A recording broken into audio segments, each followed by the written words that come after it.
Waziri Mkuu bungeni ni kama ifuatavyo. Mara baada ya kiapo cha uaminifu kwa mbunge, Spika atapokea hati ya uteuzi wa Waziri Mkuu kutoka kwa Rais. Baadaye Spika atajulisha bunge juu ya kupokea hati ya Rais kuhusu uteuzi wa Waziri Mkuu ili athibitishwe na bunge. Spika atafungua bahasha yenye hati hiyo mbele ya bunge na kusoma mbele ya bunge jina lililopendekezwa na Rais na kutaka bunge kutekeleza wajibu wake kwa mujibu wa ibara 51 ibara ndogo ya pili ya Katiba ya Jamhuri ya Muungano wa Tanzania. Mheshimiwa, tuna zoezi zito sana, naomba mtulie.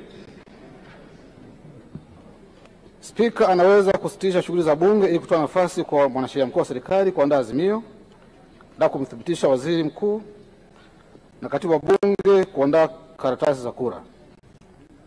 Baada ya bunge kurejea, Spika atamwita mwanasheria mkuu wa serikali ili atoe hoja kwa kuwasilisha azimio na kumthibitisha waziri mkuu mteule kwa mujibu wa ibara 52 ibara ndogo ya pili ya Katiba. Katika maelezo yake anaweza kuelezea mamlaka na wajibu wa waziri mkuu kama ilivyoainishwa kwenye ibara 52 ibara ndogo ya kwanza, ya pili na tatu ya Katiba. Mheshimiwa Spika, naomba kuwasilisha.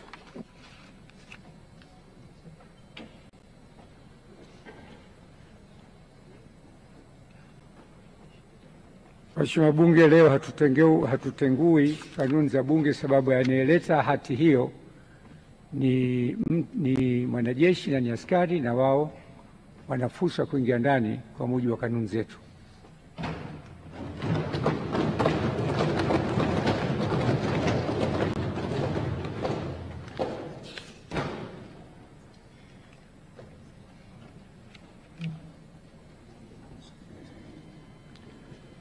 Naomba mhusika DC aingie ndani.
Brigedia Jenerali Mashauri Mpambe na msaidizi masuala ya kijeshi wa Mheshimiwa Rais wa Jamhuri ya Muungano wa Tanzania.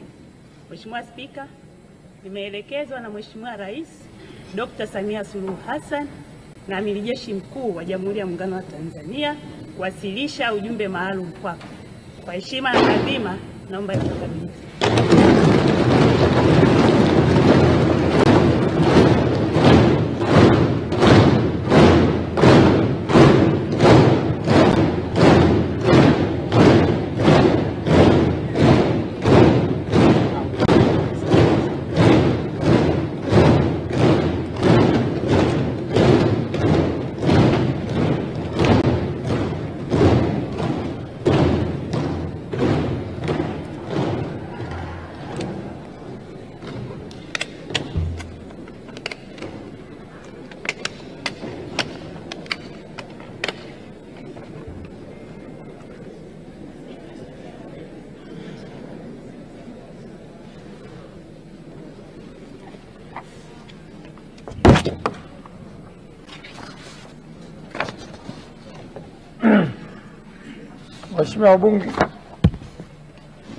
Waheshimiwa wabunge, uteuzi wa Waziri Mkuu wa Jamhuri ya Muungano wa Tanzania. Mheshimiwa Spika, kwa mujibu wa Katiba ya Jamhuri ya Muungano wa Tanzania ibara ya 51 kifungu kidogo cha pili, Rais wa Jamhuri ya Muungano wa Tanzania baada ya kushika madaraka yake ndani ya siku 14 atamteua mbunge wa kuchaguliwa kutoka katika jimbo la uchaguzi anatokana na chama cha siasa chenye wabunge wengi zaidi, au kama hakuna chama cha siasa chenye wabunge wengi zaidi, basi atateuliwa anaelekea kuungwa mkono na wabunge wengi kwa waziri mkuu wa Jamhuri ya Muungano wa Tanzania. Hata hivyo, waziri mkuu atakayeteuliwa hatashika madaraka hayo hadi uteuzi wake umethibitishwa na bunge kwa azimio tutakaoungwa mkono na kura za wabunge walio wengi. Hivyo, kwa kutekeleza matakwa hayo ya kikatiba, nimemteua Mheshimiwa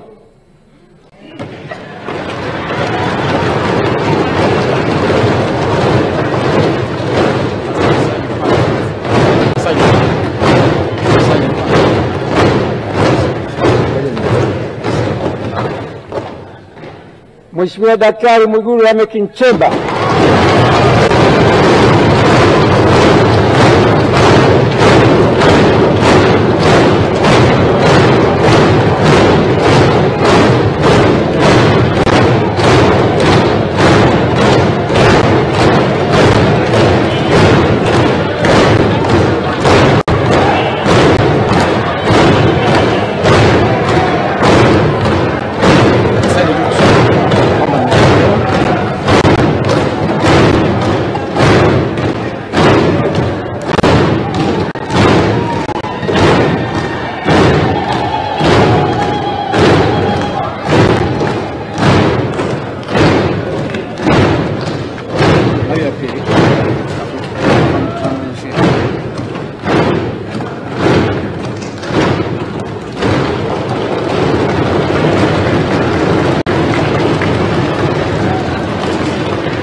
Waheshimiwa, naomba tukae.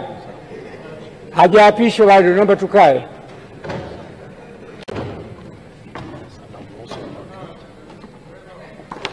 Sasa namruhusu mwakilishi wa Mheshimiwa Rais aweze kurudi kwenye majukumu mengine. Asante sana kamanda.